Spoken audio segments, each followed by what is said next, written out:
You're listening to the Fresh Hell podcast. Fresh Hell contains stories of a disturbing and often graphic nature and is intended for a mature audience. Please don't let your kids listen to this, or they might turn out like us.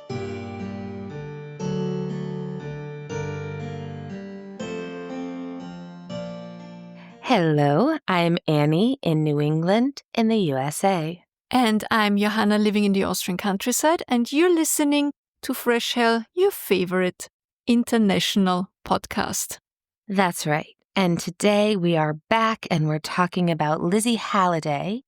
And if you missed last week, please do go back and give that a listen. This is part 2, and our primary source, again, for this episode is a book by, I have it right, Kevin Owen, called Killing Time in the Catskills. So definitely go check that out. You'll find a link in our sources. It's a great book. Johanna, you want to give us a little bit of a recap from last week? Just the tiniest. I'd love to. So, Lizzie and her family immigrated from Northern Ireland and settled in Philadelphia before moving to the New York countryside. Lizzie now has a bit of a history as a maybe Black Widow, and she definitely has a violent temper. She burned all her bridges with her family and was expected, as women were at the time, to find a job or find a husband. So she takes in washing, which is a great way to meet single men or widowers, and has so far had 4 husbands and 1 child. And at this time, she's maybe early 20s, if even. Crimes she's suspected of committing or being an accomplice in include the death of her first husband's former flame, as well as 2 of her husbands who may or may not have been helped along to their death. She's also suspected of trying to poison her 4th husband, George Smith, before running off with husband number 3 again. And I think that's pretty much where we left off. Are you still able to follow all of that out there? That's right. So she rides out of town with Hiram, and they go back to Vermont, but they would only be together for about another week. And by then, Lizzie just had no desire to spend any more time with Hiram, and she needed a plan. Lizzie knew that her brother John was living in Sandgate, Vermont, on his farm, and that their mother lived with him. She also knew that her brother would never allow her to stay in his home. So as she got nearer to his farm, she came up with a plan that would make it hard for him to refuse her. She hires some men to carry her to her brother's house, and when she arrives, she claims to have a broken leg. This plan works, and he lets her in and allows her to stay. But after 3 days, she is thrown out of her brother's house and told never to return. So this is really such a classic maneuver for her, isn't it? And this is what we're talking about when we say that she is kind of too conniving to be truly insane, as it is described for criminality, right? And what's the word I'm looking for? She's too calculating. That's it. So she could have just gone to the house with her young son, knocked on the door and said, listen, I'm sorry, I fucked up, I apologize. We're in a bad way. Can we stay a few days? But no, she pretends to have a broken leg and, cheats her way in. And it works. And he lets her in, they stay.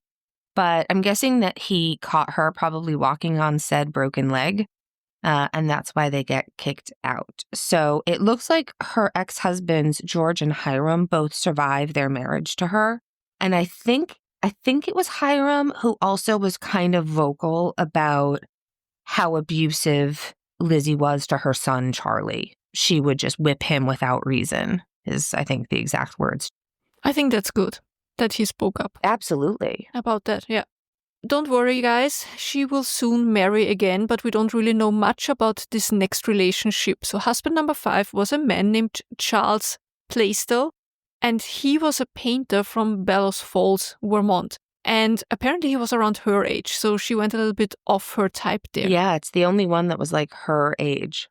And it seems that they were only married for a couple of weeks before she took off again. She would later say that he made good money as a painter and that he was good to her little boy, so she married him, but that he used to hit her and that he confided in her that he had beaten his wife to death. That's why she left him. And at this point, I think it's pretty clear that we can't trust anything Lizzie or Maggie has to say, so we just hope that he survived relatively unscathed. Yeah, according to Lizzie, pretty much all the men in her life at one time or another will confess to her that they beat at least one spouse to death. So I think it's more likely that none of them did. It's just something that she adds to her story to be the victim, you know? And it's now in 1886 that Lizzie vanishes from the record for a little while as she begins, quote unquote, tramping it. So I was a little bit confused about what they meant by tramping it because I had a great aunt, Sister Marie Martha, who used to tell me that my red lipstick made me look like a quote unquote tramp. And tramp is an old-timey way of saying that you look like a slut. And that is an old-timey way of saying you obviously look like you're up for some sexy time. I was like, because even, we're not into slut shaming anymore. That's a thing of the past, at least for us. That's not, there's enough problems with Lizzie without adding the number of husbands she had. We're more worried about the number of husbands she killed. You know what I mean? But I love these old-fashioned terms. In any case, what they mean is a person who travels from place to place on foot like a vagrant, maybe train hopping or a very long walk would all be considered tramping. And this period is when Lizzie likely becomes the acquaintances of a group of gypsies. Let me just ask you, how do you call it when you stop cars? When you stop cars? Oh, that's hitchhiker, right? Oh, yes, hitchhiking. Yeah, yes. Because here in German we say per Anhalter fahren or tramping. Tramping here is hitchhiking. Nice. See? I love this information. It was so funny. I had such a recovered memory of you look like a tramp. It was like the old-timey words. In any case, so you might remember way back in 2019, episode 28, I covered the infamous Boston murder of Carol DeMady Stewart by her husband, Charles Stewart. And in that episode, while talking about the town of Medford, Massachusetts, I mentioned that Medford was ground zero for the very problematic and rash-inducing gypsy moth caterpillar. Well, as of 2020, those mothy motherfuckers no longer go by that name. The following is an excerpt from a 2021 article for CNN by Neelam Bohra and Radhika Maria. I hope I've got those names correct. Quote, in 2020, a complaint to the Entomological Society of America initiated efforts to stop use of the derogatory term. Last month, the Society's governing board voted to remove the quote-unquote gypsy moth and gypsy ant from a list of common names used to refer to insects. Margareta Matashi, director of the Roma program at the FXB Center for Health and Human Rights, was consulted as part of the name removal. She said that the change, although it seems small, is relevant in the conversation about the rights of Romani people. Words have power, and more so, racial slurs like the G word have been particularly offensive and dangerous for Romani people, Matache said. We have been constantly dehumanized through the means of language and links to insects, animals, criminality, and opulence. Changing the name of this insect is very relevant in rectifying the mainstream narratives about Romani people. Our people, history, and culture have been too often misrepresented and mocked, and prejudice has always been used to justify anti-Roma racism and discrimination against Romani people across the world. End quote. So I'm going to try to be mindful to use the term Romani people rather than the now outdated term, quote-unquote, gypsy.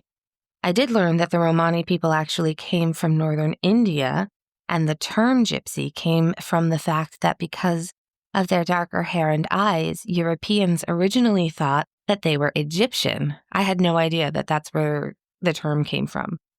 And Romani first arrived in modern-day America in the 1400s, because in 1498, when Columbus returned, he had with him lots and lots and lots of Romani slaves.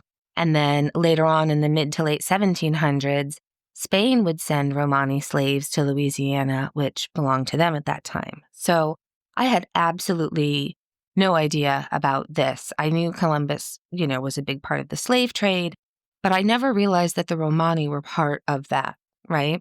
Then there was this sort of voluntary migration where they chose to come to the United States, and they usually settled in places where there was lots of economic opportunity, which makes perfect sense. They're just like everyone else. And so around the time Lizzie's family and lots of Irish were arriving in the United States, there was also an increase in Romani people settling in the U.S. Settling maybe isn't the right word. They're more of a nomadic people, but making the United States their new home. The thing that's tricky for me and the thing that I want you to understand is I'm having a hard time wrapping my head around the term, quote unquote, gypsy being a pejorative, because my whole life it really only had positive connotations. It's not any kind of a slur in my head, But when you know better, you do better. And if that's a word that's hurting people, then I'm just going to make a real effort. Because especially in America, I think, at least in parts of America, it's never been a negative. There's never been an, oh no, the Romani, it's always something that for me is more of exotic and beautiful and colorful and maybe mystical or, something of that nature, but certainly nothing negative. So just had to mention that because that comes up a lot in this story. Okay, so Lizzie is tramping it, as you said, and she's headed south. And she decides to go through Newburgh to see her sister and her father. And when she arrives at her sister Mary's house, Mary tells her that their father has unfortunately passed away in the meantime. And she brings Lizzie to see her father's grave. And once there, Lizzie begins to scream and cry, and she throws herself onto her father's grave and starts trying to dig the grave open with her bare hands. And her sister has a really hard time pulling her off because she's often described as having unnatural strength, especially for such a petite woman. It's also related that in his later years, their father was believed to be insane. And it's hard to know because of when this all happened, whether he was mentally ill because they talk about mental illness running in the family, or if it was something more basic like dementia, for example. There's really not any way to know that nowadays or today. Right. But anyway, Lizzie's devastated and we can all feel empathy for her. It's a terrible thing to go through. And I'm definitely not trying to diagnose her after the fact, but I do think it's very clear that Lizzie has issues, and maybe some of them are attachment issues. Oh, big time. Yeah, for sure. I think everyone would agree that she's got major attachment issues. So now it's late 1887 or early 1888, we're not really exactly sure, and Lizzie has made her way back to Philadelphia. And once there, she decides to pay a visit to the old family friends, the McQuillans. You may remember from last week, Tom McQuillan and his son John had come over to start a successful pub on Front Street in Philadelphia, and the McNally family followed. And then both families had moved to Newburgh, New York. And Lizzie had maybe spent some time possibly being courted by one of the McQuillan sons, which ended when she moved to Vermont at the age of 15. So one night, Lizzie shows up at the pub and she has a strike of good luck fortune because John McQuillan has been expecting a visit from his sister and her son. And he hadn't actually seen his sister since she was a child, and we don't know that he ever met Lizzie because she and her mother and siblings didn't join the family until they'd left Philadelphia. In any case, as luck would have it, Lizzie walks into the bar with her son, and Tom sees them and mistakenly thinks this is his sister and his nephew. And he tells the staff to take them up to the room he prepared for them, and Lizzie must have been thrilled. That's really something you usually only see in some movie, people getting confused for other people, and then usually hilarity ensues in whatever way before it gets all resolved. Thank God it didn't take long for him to realize that he had made a terrible mistake. His wife was like, "Who is this horrible woman? Get her out of here." And he's not really sure how he's going to evict her, but he does. He gets it done. He finally gets her out, yeah. So now she's just on the loose in Philadelphia.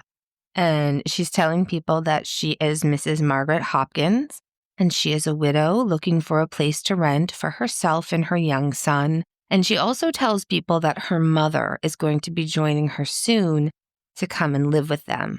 And that's important because at this time, it still wouldn't really be super appropriate for a young woman and a young child to be living on their own. So she's added this false backstory of respectability, right? So then in January 1888, she rents a small home at 2840 Kensington Avenue in Philadelphia. The home was owned by a family by the last name of Fitzpatrick. They lived next door to Lizzie, and they had a small shop at street level and then living quarters above it, which is how Lizzie's was. And then on the other side of Lizzie's house was a home that belonged to the Mason family. And so Lizzie decides this is where she's going to live, and she gives them 2 months of advanced rent. I'm still surprised that she actually had the money to do that. I know. It seems that she was never really at a loss for funds, and I don't know exactly how pensions at that time worked, but I do believe she was collecting the pension for Charles Hopkins and also a pension from Artemis Brewer. We're going to talk more about pensions later on because it gets interesting, but she'd also, remember, completely robbed 2 of her husbands and sold all of their worldly belongings. So I think maybe she did have this sort of ill-gotten nest egg. So yeah, she rents the house and she doesn't have anything to put in it. Obviously, she's been traveling on foot. So she takes herself to a furniture store on Huntington Street. And there she buys $37.50 worth of furniture for her new home. And she buys it on an installment plan. So the kind of thing where you might pay $5 and then pay, $2 a month or something until it was all paid off. After purchasing her furniture, she heads on over to the Queen Insurance Company, where she introduces herself as Mrs. Smart. And she takes out an insurance policy for the contents of her home in the amount of $600. That's right. Lizzie is now an insurance scammer. Meanwhile, she's living above her small shop, and down below, she has a business where she sells like cabbages and potatoes by the barrel, as well as bread. But the shop wasn't really doing very well. And so I've actually seen 2 things. One that suggests that actually she just had this failing shop. But then she would say that she started making soups and was selling soup in a roll out of that downstairs shop every day at lunchtime. And so for 10 cents, you could go to her little shop and get whatever soup she had made and a bread roll. And this, she claimed, was pretty successful. During this time, she gets to know Annie Fitzpatrick, the daughter of the Fitzpatrick family who runs the small trinket shop next door. And Annie would later say that it was, in hindsight, maybe a little strange to her because Lizzie kept asking about the police. She basically wanted to know from Annie when the police were regularly patrolling the area. And she particularly wanted to know if they were often around in the very early morning hours or the very late hours, which is, don't be suspicious, but it's, Lizzie is also a young woman talking to another young woman. So I could also see her saying something like, is it safe here? Like, did I choose a good area to live? Like, do they come around? And, I think it would have been easy to get that information. Yeah, also you wouldn't... I think still she presents herself more or less respectable. She has a child. She's a mother. Exactly. She's a widow. You don't expect her to be nefarious. No, and she's tiny. She's like a physically very diminutive woman. So she's living in Philly for a few months, and things are going fine until we get to March, and that is when the Great Blizzard of 1888 arrives, and it just throws the entire northeast region of the United States into an unmitigated, freezing cold hell. It was ninth circle stuff. Terrible, terrible. This was a really big blizzard, so I'm just going to talk about it a little bit because I don't want to gloss over something that was actually kind of a huge deal. Most of this information is from Britannica as well as the Weather Underground website. And so with this blizzard, snowfall began on Sunday, March 11th. And before the storm had ended, more than 400 people would die. And in that number, it includes 100 or so sailors who froze to death or were wrecked at sea under high wind. In New York City, winds were recorded at 40 miles an hour or 65 kilometers an hour sustained winds, with gusts up to 80 miles an hour or 130 kilometers per hour. So that's a very windy situation.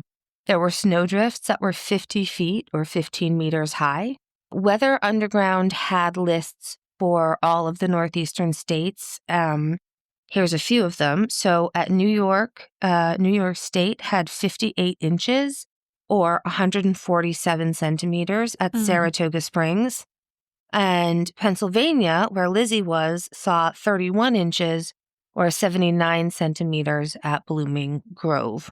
The temperatures were far below freezing.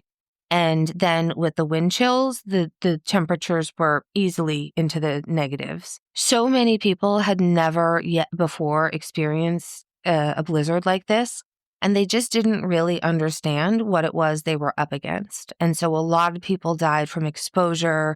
They found a lot of bodies in snowdrifts. Perhaps one of the most famous deaths attributed to this blizzard was actually Roscoe Conkling. He was the leader of the Republican stalwart faction and a huge pain in the ass to the late, great President Garfield. And I saw a few things that said he froze to death, but what actually happened was he left his office on March 12th, and he was trying to walk the 3 miles home from Wall Street in this blizzard. He made it to Union Square before he collapsed. He was rescued, but it soon became clear that he was very ill with pneumonia. Pneumonia turned into mastoiditis, which is a horrible sounding infection of the area behind the ear. It was a complication from ear infections, and it was actually the cause of a lot of children's deaths back in the day. My dad suffered from that. Did he? Awful. He had a huge scar that he had received from that because they have to cut it open. It's really bad. It's terrible. Yeah. And like today, they get put tubes in the ears. You think of how many children have terrible ear problems and how many children died, because an ear infection turned into mastoiditis. So that's what happened with him. He had this rampant infection, and they tried to drain it, but it ended up causing an infection that was further. And so then he came down with meningitis, and then Roscoe Conkling died early in the morning on April 18th, 1888. So I just thought it was sort of interesting that Garfield's sort of political nemesis of sorts also had a really kind of unpleasant death due to medical options at the time. The other thing to mention about the storm, and this is your pub trivia information, the blizzard of 1888 is the reason that the telegraph and telephone lines started to become buried, and it's also why New York decided that it would be better to have an underground subway system. The blizzard was so terrible that until 1969, survivors of the event would meet to talk about their experiences. That's crazy. Yeah. Whenever I hear something like this, or how long the Titanic survivors actually met afterwards, that puts history so very close to us in our lives. Absolutely. It's fascinating. In immediate aftermath of this horrific blizzard, the Philadelphia Fire Department gets an alarm that there is a fire at 2840 Kensington Avenue. You remember? Lizzie's address. And when they arrive, there is a terrible blaze happening in the upstairs room of Lizzie's home that had spread to both neighboring homes. Fortunately, the Fitzpatrick and the Mason families both got out of their homes and there was no loss of life. But they lost everything they owned. They pretty quickly figure out what caused the fire, because when they get up to Lizzie's apartment, they find a bunch of oil-soaked rags. So it's clearly arson, and they are looking for Mrs. Margaret Hopkins, aka Lizzie. It's also interesting to note that although firemen found oily rags in her home, what they did not see was any kind of furniture at all, not a single piece. The furniture that Lizzie had bought on an installment plan. Keep that in mind. She's only paid a tiny amount towards this furniture. She arranged to have moved it out of her house and was storing it somewhere else. So I think it's pretty obvious that she really thought seriously about how she could both steal this furniture and collect money on the furniture being lost in a fire. Yeah, she's clever like a velociraptor. This is it. It's so premeditated and so... She always has a plan. Yes. Meanwhile, Lizzie with her son in tow has made her way to Camden, New Jersey. And the map app tells us that would be a walk of about an hour or so. But it would also require a ferry ride. And she turns up at a hospital in very thin clothing. Her son is barefoot, totally unsuited to the elements. And she tells them that she's very ill. She's suffering from peritonitis, which is a really bad inflammation of the abdomen. So she says that this was caused by a terrible fall down the stairs 2 weeks ago, which was made worse by poor medical attention. She said she also has injuries on the side of her face, and she has just been evicted from her lodging in Philadelphia. Just thrown out into the snow. Can you believe it? Who would do that to a mother and their child? Terrible. And this is where young Charlie pipes up and he says something like, "We burned our house down." And the hospital staff is like, "Is that true? Did you do that? Did you burn your house down?" And she's like, "No, of course not. Nothing of the sort. He has just a very wild imagination. Don't listen to the kid." I'm in a tremendous amount of pain. So as a hospital, they're taking the pain seriously. And when the police arrive and want to question her, they actually don't have an easy time of it because the hospital is protecting her as a patient. What the fuck was that? Did you hear that? Oh, I think big slabs of snow are falling off the house. I keep hearing this like boom. And I'm like, what the fuck is that? All right. I think I just tracked it down to it being snow falling off the roof in big old chunks. I didn't hear it at all. You might when you play this back. Okay. They're trying to ask her questions about the fire, and she's mostly just moaning and crying, and she's in so much pain. But they're not letting it go. And finally, Lizzie says, "Yes, there has been a fire. I woke very early in the morning and could barely breathe because of the smoke. And so I grabbed my son and I got out, but I got terribly burned on my face." Hearing this, the people at the hospital are immediately worried about these very dark marks she has along the side of her face. And so they begin to tend to her and they quickly realize that woman is not burned at all. She just has greasy, oily charcoal smears on her face. There are no injuries. And the police want to question her more, but the hospital says absolutely not because we need to figure out what's going on with her abdomen. So the police officers leave and Lizzie begins to get the care from the hospital, and in a very short amount of time, the hospital calls the police back and says, "Yeah, you know what? She's faking everything. Come and get her. We don't want her here at all." And we believe that her son needs to be removed from her custody because of the obvious abuse happening here. Yeah. So thankfully, Charlie is now taken from Lizzie by the Society to Protect Children from Cruelty. My mom worked for the Massachusetts Society for the Prevention of Cruelty to Children, and that was a hard job. But in this case, we can all agree that it is the best possible thing that could have happened for Charlie. Lizzie's abuse of him had been seen by so many people. She didn't even try to hide it. He is also totally lost from the records after this. So we can only hope that he maybe was adopted because searching his name doesn't come up with anything. So the hope is that he was adopted by a nice family and went on to live a much healthier life. But I think really anything would have been better than staying with his mother, which is a terrible thing to say, but is somehow how it is, right? So Lizzie is arrested and would stand trial for arson as well as insurance fraud, because when they did a search of her, they found the policy that she had taken out under that false name hidden in her bosom.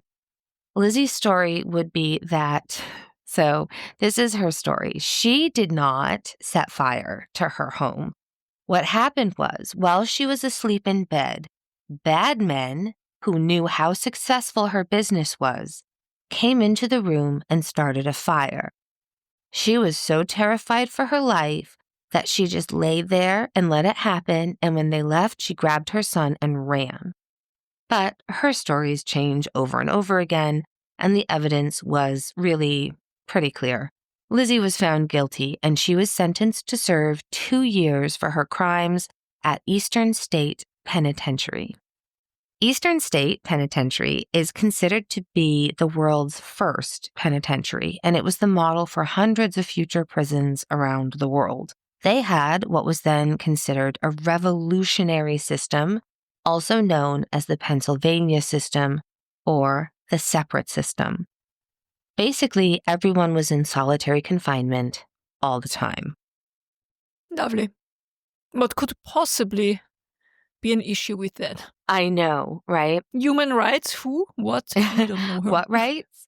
Well, and the wild thing is, they really believed that the only way for them to reform would be if they were left to reflect in a very, very solitary manner. They didn't know then what we know now about how detrimental solitary confinement really is, right?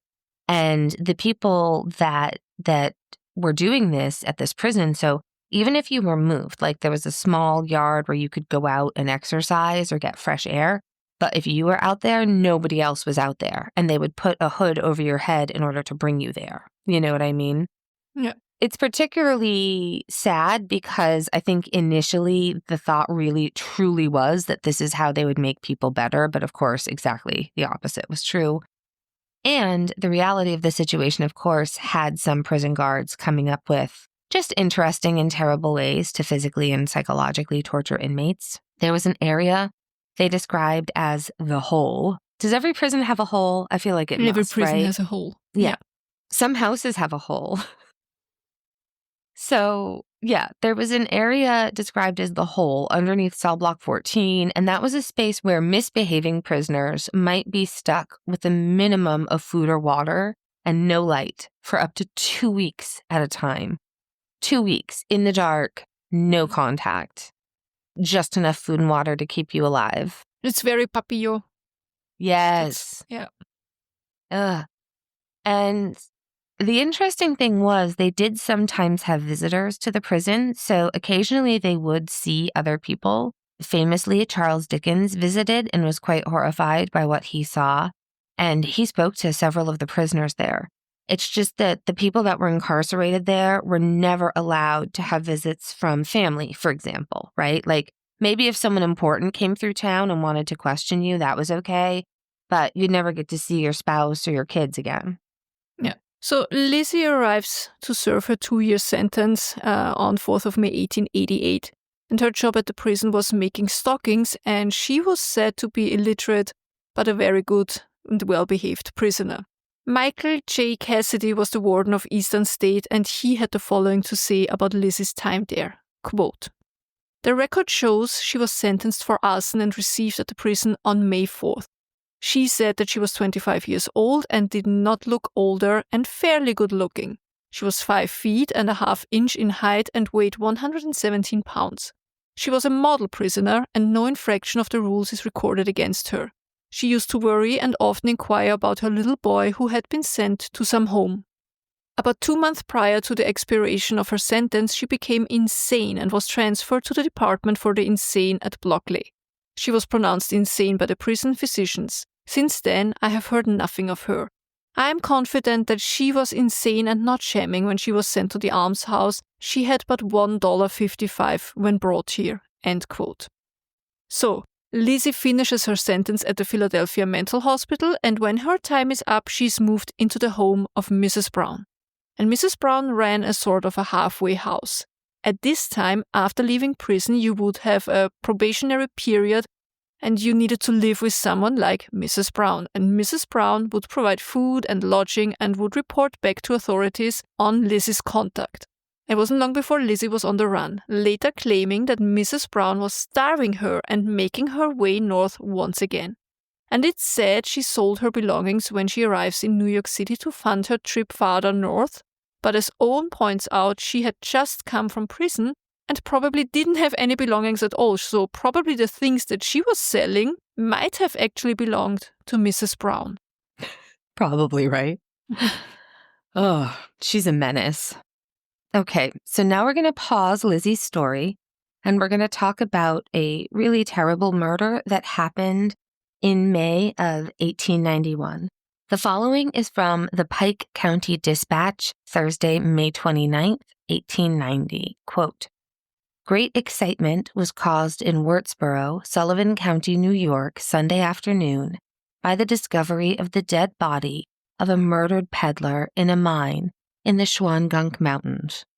The discovery was made by two young men, residents of Wurtsboro, who were taking a Sunday stroll in that vicinity and who had run across a coat and pipe near the entrance to that mine. This discovery led to further search and ended in the discovery of the dead body of a man lying deep in the mine. A receipt for a registered letter led to his identification as Samuel Hotz, a Russian Jew who came to this country about 2 years ago, since which time he has made his home with a cousin in Rondout. He peddled dry goods and notions through Ulster and adjoining counties. He left Rondout about 6 weeks ago on his last trip. Hotz was killed by a gunshot wound at the base of the skull, and the investigation showed that the gun had been fired so near the victim that his neck had been blackened with the powder. No clue has been obtained to the perpetrator of this crime." End quote. Okay, so let's talk about poor Samuel Hotz, who was also known as Hutch by a lot of the locals, and that was because the way he pronounced his own name with the heavy Russian accent sounded like Hutch, apparently. So that was sort of the nickname that he was known by, and he was really, really well known. He had come to the U.S. about 2 years before he was killed. He had family in New York City as well as in the town of Rondout. He was a traveling salesman, and he was trying, like so many were, to earn enough money to get to a place where he could write to his wife to bring their 2 young children over. In order to save as much money as he could, Samuel would travel by foot, and he'd camp outside most of the time. He would only pay for lodging when he absolutely had to. So if the weather was really terrible, he might at that point even just ask a farmer for permission to sleep in their barn, for example. He was really very, very stingy with his money, seriously trying to save and get his family over, you know? He's known and well respected in the area for having quality items at a fair price. This definitely does remind me as well of the first episode of Chippendales, right? Where you're just you are living as cheaply as you possibly can without, hurting yourself in order to save for something. So around the time of his murder, there had also been reports of this huge bonfire in the area. So what they believe probably happened is that somebody found out where he was staying, somebody with ill intent, and decided to murder him, probably snuck up on him while he was sleeping and killed him execution style in the back of the head. And then they burned his campsite down and hid his body pretty hastily. Samuel was known to have a pretty decent amount of cash on him, as well as goods for sale, which included jewelry, things like that. When his body was found, as the article said, somebody had thrown some branches on top of it just to sort of hastily conceal where he was, and all of his valuables and cash were gone. He was only in his early 30s when he was murdered, and later on, we're going to learn about Lizzie's involvement in his murder, but he's never going to have any kind of justice, which is sad. So we wanted to make sure we talked about him. These kind of cases are so upsetting and sad for me. Like, he wanted a better life for his family, and can you imagine his wife and 2 young children being back in Russia waiting for his letter to arrive that they should come over? And that's it. One day a letter arrives, but it's informing them that he's dead, that he'd been murdered. Awful. Horrible, and he was just doing everything right, Yeah. Devastating. Meanwhile, it's January 1891, and Lizzie is back in Newburgh, and she turns up at the intelligence office of Mrs. Smith. At this time, the intelligence office was not some sort of branch of law enforcement, rather it was sort of an information center.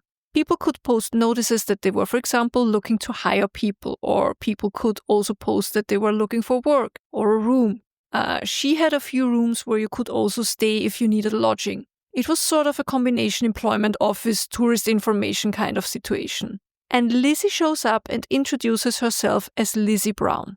This is actually the first time that Lizzie introduces herself as Lizzie, because previously most people called her Margaret or Maggie. But she used all kinds of aliases, as we've seen. And so now she's Lizzie Brown, and she has just come off the boat from Belfast, Ireland. And Mrs. Smith takes a look at her, and she's kind of dirty, and her clothes are a little bit rough and but still absolutely in line with how someone who just made a very difficult journey from Ireland might look. So she believes her story. Mrs. Smith gets her a position in the household of Mrs. Vaughan. And Mrs. Vaughan is an upstanding member of the community, and as such, she has a very strict curfew for all of her employees. And we don't know exactly what time it is, but for example, let's say it was 11 o'clock at night. And when it was 11 o'clock, the doors were locked, and if you weren't in the house and in bed, you were out of luck. And Lizzie had stayed out all night on more than one occasion, and on one of these nights, she arrived home to find all of her belongings packed outside Mrs. Vaughan's house, and the door is locked. And this is maybe the most genteel way in which she's thrown out of her house. Mrs. Vaughan believed she was spending time with the Romani people camped in the Shawangunk Mountains, a ridge of bedrock in Ulster County, Sullivan County, and Orange County in the state of New York, extending from the northernmost point of the border with New Jersey to the Catskills. The Shawangunk Ridge is a continuation of the long easternmost section of the Appalachian Mountains. It's a beautiful place, and according to the papers of the time, it was not uncommon to see caravans of Romani people in the area. And I think the reason Mrs. Smith thought she was spending time with them was because she had some clothing which was clearly in the style of the Romani. There was also some newspaper reports in the local paper there, just small snippets here and there that would say something like, Romani were excited outside the village, so be careful. There are unsolved crimes, and it's often attributed to the Romani as scapegoats. And it wouldn't be long before Lizzie would meet her next husband. This is a man by the name of Paul Halliday. Quick note, just for the family history. So the way his name is often spelt is Halliday. That's the one Kevin Owen uses, and you see it a lot in articles. But on their grave, the last name is spelled Halladay, which makes you think, well, that must be how they actually spelled it. But if you go through old newspapers, you're also going to want to look at Holiday, like Holliday. And all of those names are spelled sometimes with one L and sometimes with two. So this is just an example of the sort of thing that you find when you're looking for information in old newspapers. So Paul Halliday, he had also been born in Ballymena, County Antrim, Ireland. He was married when he was 20 years old, and he and his wife Ellen, whom he adored, had emigrated to the United States and settled in Rhode Island, where Paul's brother John had already settled. So, like his brother, Paul was able to get a job at the Providence Journal. That's a newspaper that still exists today. And he got a job working as a pressman, so basically running the printing press. The first three of their children would be born in Providence. Their firstborn son, Robert, was born in 1847. John was born in 1851, and Mary arrived in 1855. Eventually, the family moved to Middletown, New York, but their firstborn, Robert, stayed behind in Providence. At this point, he was old enough to be on his own and had a job and would marry and have children and raise his family in Providence. Once they moved, Paul used the money that he had saved to build a building that was going to serve as both a home and a business. His plan was to distill wintergreen. Wintergreen grows and is native to the area where they had settled in New York. So that was an easy crop to harvest. And when it's distilled, wintergreen has anti-inflammatory properties. Once it's crushed up and heated, there's some sort of chemical reaction that creates salicylates, which help with inflammation. So yeah, wintergreen was used in balms for arthritis, and they also made tinctures of it, which was an old native people's trick to help with painful sore throats. So this is the sort of thing Paul is hoping will turn into a booming business, right? And then in the meantime, while he's trying to get his wintergreen distillery up, he's also working on the side at factories as well as in a foundry. He then decides to trade the wintergreen business and try his hand at farming. So he trades the business/home that he had built for a small farm just outside the city of Middleton. Then the Civil War breaks out, and of course, President Lincoln had asked all able-bodied men in the North to fight for their country, and Paul was one of them. He enlisted on August 12, 1862, where he joined Company K, the 124th New York Volunteers. He was wounded on May 3, 1863, at the Battle of Chancellorsville, and in 2 subsequent battles. He served until June 2, 1865, when he was honorably discharged. A pension was granted to him in 1886, and the amount had increased on different occasions since he left the Army. So at this time, he is receiving $12 a month. Also during this time, the Halliday family was growing, and 2 more sons, James, Paul Jr., and Johnny, were born. Johnny ended up having some sort of intellectual disability. We don't really know the extent of the problem, or the extent of the challenge, I should say. The newspapers at the time describe him as, it's awful. He's described as a, quote, half-wit or an imbecile, which is terrible.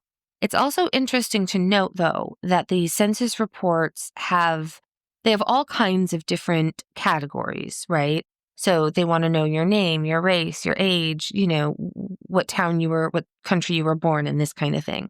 And there's also a mark, there's also a small row where you can check off if the person has a disability, like are they blind, are they deaf, any kind of anything.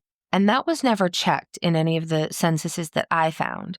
He is listed as either a farmer or a laborer. So knowing what we know, we can take a pretty solid educated guess and say that it seems like Paul and Ellen would be forever parents to Johnny, that Johnny would be home forever. But I think it's important to note that Johnny had a happy life. Johnny had, I think, a good quality of life and a happy life. He lived on his own, in his own space that he had above the barn at his father's house.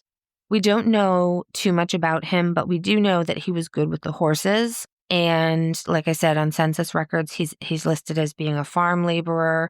We also know that he was artistic. His favorite hobby was whittling wood. That's sort of what we know about Johnny.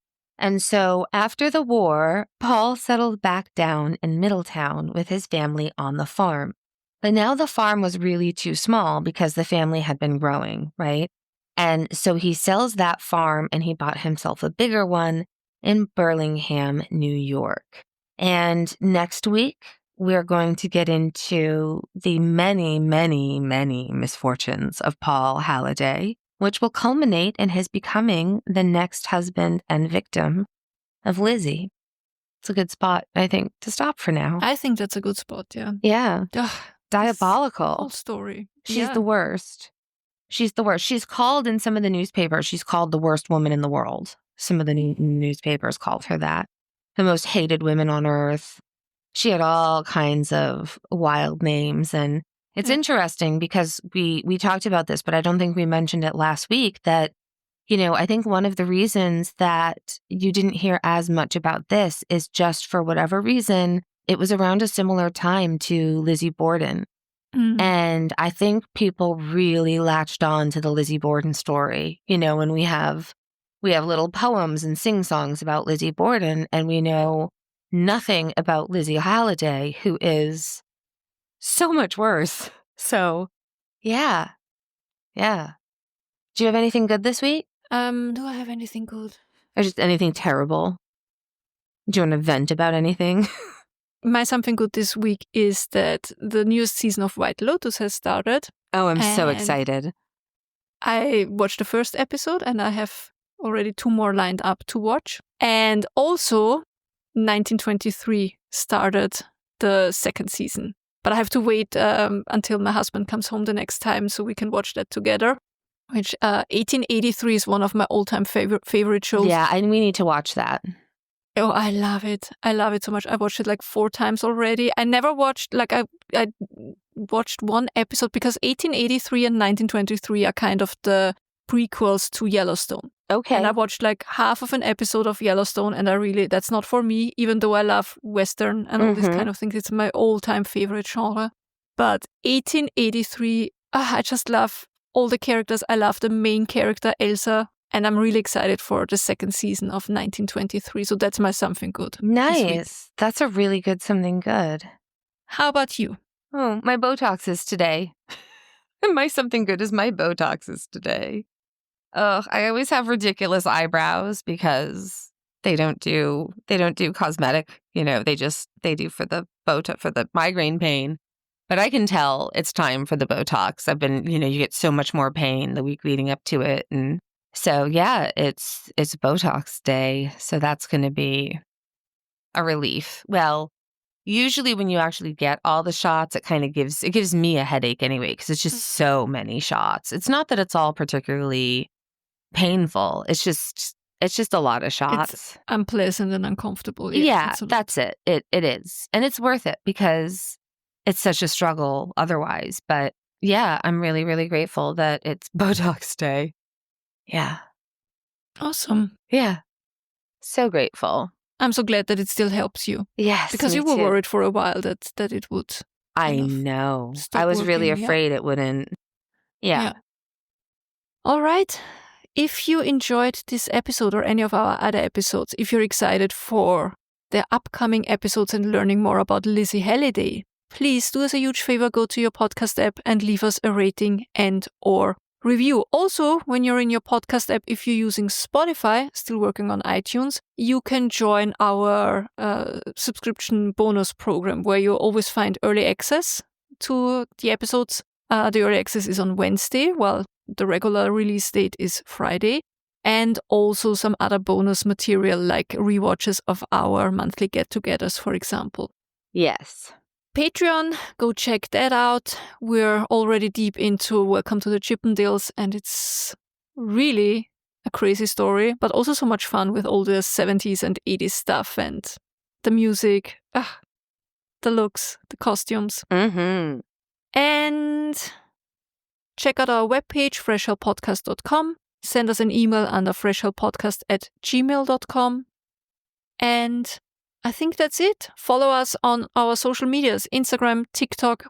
We don't post often on TikTok, but sometimes we do. Facebook. And I think that's it. That's it. Be kind to your pets. Be kind to your fellow human beings. And also be kind to yourself. And remember, if you're going through hell, keep going. Tschüss. Bye.